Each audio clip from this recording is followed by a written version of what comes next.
There's a lot of things I don't understand. One being, we've all seen the movie Terminator, and we're all just okay with it becoming real life.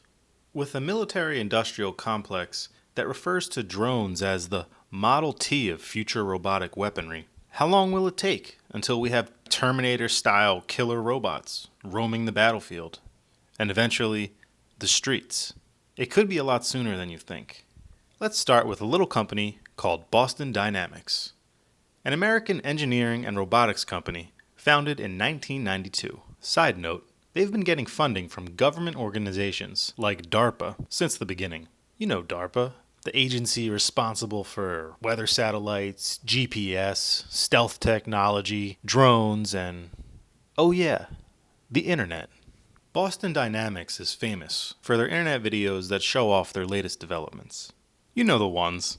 The ones where you see it and think, all you have to do is just strap a gun on it and, oh wait, they're already doing that. Don't forget, other countries are trying to make their own killer robots. For example, this Russian one that can shoot guns. The United States Army has been using bomb disposal robots since the beginning of the Iraq War. Not to mention our drones, which are responsible for countless deaths. And that's just the stuff we know about. Imagine what they're not showing us. They say these robots are being developed as service robots to help with labor and rescue operations. But in reality, they can be used for whatever the person controlling them desires. Not all robots are designed to shoot you dead, but some are. So let's take a quick look at Boston Dynamics' finest achievements over the years. It all started with Big Dog. I remember seeing videos of this on the internet and just laughing, because it just looked like two guys walking backwards.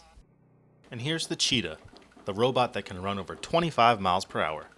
Good luck getting away from that.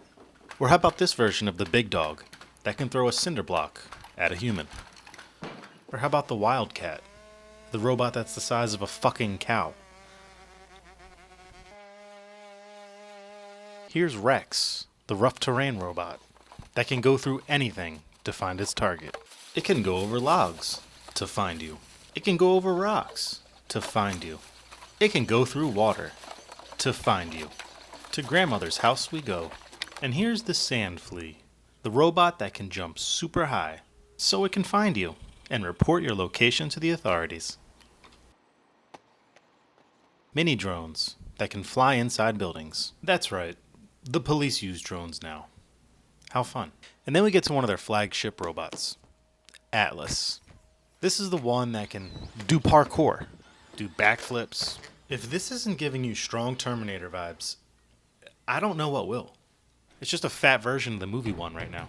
Put some glowing red eyes on it, paint it silver, and call it the T-1000. This one's called Handle, and as you can see, it's a robot on fucking wheels. Of course, it can do parkour.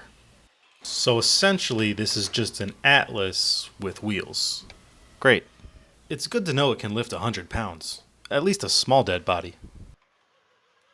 Then we get to their most famous model, Spot. It's been featured on Black Mirror and is all over the internet. Here's a commercial for Spot for construction purposes, but it can be used on the battlefield. So basically this thing is just always collecting data. It can build 3D maps. It's got advanced mobility for the battlefield or your streets. This thing has all the bells and whistles. As you see in the background, it can pick up your dirty laundry and also open doors to find you. It can shoot you with the gun they strap on its back. It can draw a chalk outline of your dead body. It can drag your dead body to where it wants to hide it. It can dig a grave for your dead body. And then it can dance on that grave. This thing can do it all. The Boston Dynamics family, taking the world over, one robot at a time. If you would allow me to play on a slippery slope, we already have versions of these killer robots fighting our wars and policing our streets to a degree. How long until reality catches up with science fiction and the movie Terminator becomes real life?